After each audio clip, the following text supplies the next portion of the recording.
Mengapa handphone yang disita hanya korban V, hanya orang-orang yang berkaitan dengan korban V, dan serta handphone yang dianggap pelaku. Namun tidak pernah ada penyitaan terkait handphone dari korban E. Pertama, nomornya nggak aktif. Yang kedua, aktif tapi nggak diangkat. Yang ketiga, diangkat nggak ada suaranya, terus dimatiin lagi dari HP-nya si Vina itu. Setelah adanya pernyataan dari Ibtu Rudiana dalam broadcastnya, konferensi persnya dengan Hotman Paris, bahwa memang dia benar mengamankan, bahasa dia mengamankan tersangka terpidana yang sekarang mendekam.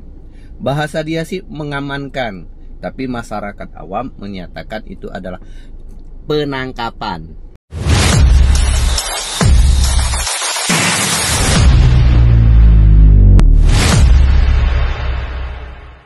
Karena diperkosa, dianiaya, kemudian dibunuh. Ceritanya kan begitu. Pertama, nomornya nggak aktif. Yang kedua, aktif tapi nggak diangkat. Yang ketiga, diangkat nggak ada suaranya, terus dimatiin lagi dari HP-nya si Vina itu. Mbak, ini temennya si Vina. Oh iya, ini ingin mengabarkan bahwa si Vina sama si Eki kecelakaan tunggal. Saya dari Polsek Talun. Yang laki-laki meninggal di tempat, yang perempuannya dibawa ke Rumah Sakit Gunung Jati. Meyakini bahwa ini bukan kasus pembunuhan. Ini adalah kasus kematian yang... Ya guys, jadi inilah kesaksian dari kedua besti atau sahabat almarhum Vina Cirebon, di mana dia memberikan kesaksian dan informasi yang mungkin bisa membantu kasus ini. Dia menjelaskan bahwasanya pertama kali dia menghubungi Vina, nomor tidak aktif. Namun saat dihubungi kedua kalinya nomornya aktif tapi tidak diangkat. Lanjut menelpon lagi, sekali lagi diangkat tetapi tidak ada suara seperti itu. Harusnya untuk membantu agar kasus ini bisa dibuka kembali, handphone Vina dan juga handphone dari almarhum Eki yang menjadi korban diperiksa dan dibuka juga CCTV-nya agar bisa tahu bagaimana keadaan pada waktu itu dan siapa saja pelaku yang terlibat dalam kasus. Oh enggak ya? Ya guys, jadi warga ini melihat kenapa handphone Vina aja yang disita tetapi handphone almarhum Eki tidak disita. Dan juga kenapa orang-orang terdekat dari Vina aja yang bisa dimintai keterangan. Namun orang-orang terdekat dari almarhum Eki itu cuma sedikit sekali yang mau memberikan kesaksian atau bisa memberikan informasi seperti itu. Ada apa sebenarnya? Hal tersebut tentunya menjadi suatu keanehan dan kejanggalan dalam kasus Vina Cirebon dan Eki. Aep sepertinya tidak akan mencabut BAP-nya seperti halnya Dede. Karena kemarin Kang Dedi sudah nelpon ke Aep, tapi jawabannya dia tetap bersikukuh, berpegang teguh dengan kesaksiannya yang dulu dan tidak akan mencabut BAP-nya. Dan masalah Dede, ya katanya itu mah urusan Dede katanya. Berarti sudah tidak mungkin Aep mencabut BAP-nya dan siap dilanjutkan nanti di PK. Saya juga sempat telepon ke Aep. Gimana? Pokoknya saya berpegang teguh pada pendirian saya yang benar. Kalau Dede udah begitu, itu urusan Dede. Ya sudah, itu hak setiap orang. Ya, masing-masing. Ya guys, jadi Aep setelah dihubungi oleh Kang Deddy Mulyadi, ternyata dia tetap bersikukuh dan konsisten untuk melaporkan Kang Deddy Mulyadi. Juga apa yang dikatakan oleh saksi Dede, dia tidak peduli dan itu terserah Dede seperti itu. Namun dia tetap berpendirian untuk melaporkan Kang Deddy Mulyadi kepada pihak kepolisian. Guys, bagaimana menurut kalian? Silahkan berikan komentar di bawah ini. Ya kan dari awal gue udah bilang kasus ini harus dibongkar. Kasusnya harus serius ditangani karena ini menyangkut masalah masa depan hukum di Indonesia gitu loh. Marwah hukum Indonesia. Bagaimana hukum di Indonesia ini bisa terlaksana dengan baik sesuai dengan UHAP, sesuai dengan aturan gitu. Jangan sampai hanya gara-gara intervensi nggak jelas akhirnya hukum ini terlihat cacat gitu.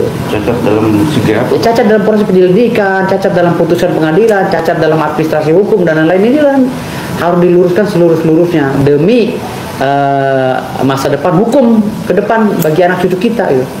Nah, kalau kita orang tua merasa diri kita orang tua, ya kita perbaiki hukum ini. Jangan sampai kita mentang-mentang kita menjabat kita semena-mena gitu kan.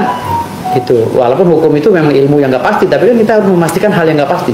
Itu tuntutannya. Dari sisi apa bang? Dari pola TKP yang waktu awal 2016 bang, dalam penyidikan BAP-nya bagaimana bang? Ya kan begini, ya. Di wawancara media yang sebelumnya kan gue udah bilang bahwa proses penyelidikan ini udah salah dari awal, udah cacat dari awal. Kenapa gue bilang udah cacat?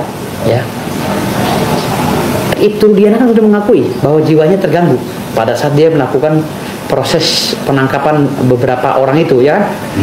Sehingga dia tanpa adanya sprint dia sudah melakukan hal-hal itu sekehendaknya Ibtu Rudiana.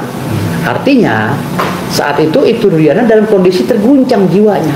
Orang yang terguncang jiwanya, orang yang rusak mentalnya, terganggu mentalnya, orang gila lah katakan gitu, orang stres, orang sedang depresi, tidak boleh melakukan proses penyelidikan. Jadi tidak boleh melakukan proses penyelidikan dan tidak boleh diselidiki atau disidik, gitu loh. Tidak boleh diperiksa orang-orang yang terganggu jiwanya. Lah Ibtu Rudiana ini kan orang terganggu jiwanya. Lalu dia tangkepin orang-orang itu, dibawa ke Polres. Terlepas masa transisi setelah dari Ibtu Rudiana ke penyidik yang sesungguhnya sesuai dengan sprint itu berjalan, tetapi kan dari awalnya udah cacat, gitu loh. Proses administrasinya itu tidak melalui rule-nya. Harusnya kan dari mulai laporan P1, lalu surat perintah sidik dan lain-lain, surat perintah penyelidikan dan lain-lain kan harus keluar dari pimpinannya. Lalu unit mana yang menangani, kan enggak. Begitu tahu anaknya meninggal, Ibtu Rudiana dengan inisiatif sendiri tangkap berdasarkan katanya si Aib, katanya sini, kata situ, kan lucu. Katanya masa proses penyelidikan katanya. Guys, jadi di sini seorang lawyer Firdaus Oyobo resmi menjadi tim kuasa hukum dari Deddy Mulyadi dan Saka Tatal karena dia ingin membela kebenaran dan ini demi marwah hukum di Indonesia, katanya seperti itu. Semoga saja dengan bergabungnya Firdaus ini menjadi tim kuasa hukum Kang Deddy Mulyadi yang mungkin juga dilaporkan oleh Aib bisa membantu dalam kasus ini, dan juga siapa saja yang bersalah semoga ditangkap dan semoga orang-orang yang tidak bersalah segera dibebaskan. Wuih, fix. Bener kan?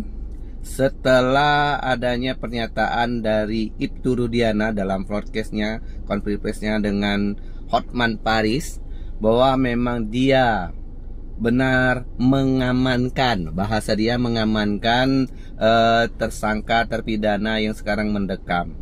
Bahasa dia sih mengamankan, tapi masyarakat awam menyatakan itu adalah penangkapan. Jadi jelas sudah bahwa benar kasus Eki Vina Cirebon ini terpidananya hasil dari sebuah rekayasa, hasil yang dipaksakan, peradilan yang sesat. Mengapa saya katakan peradilan yang sesat?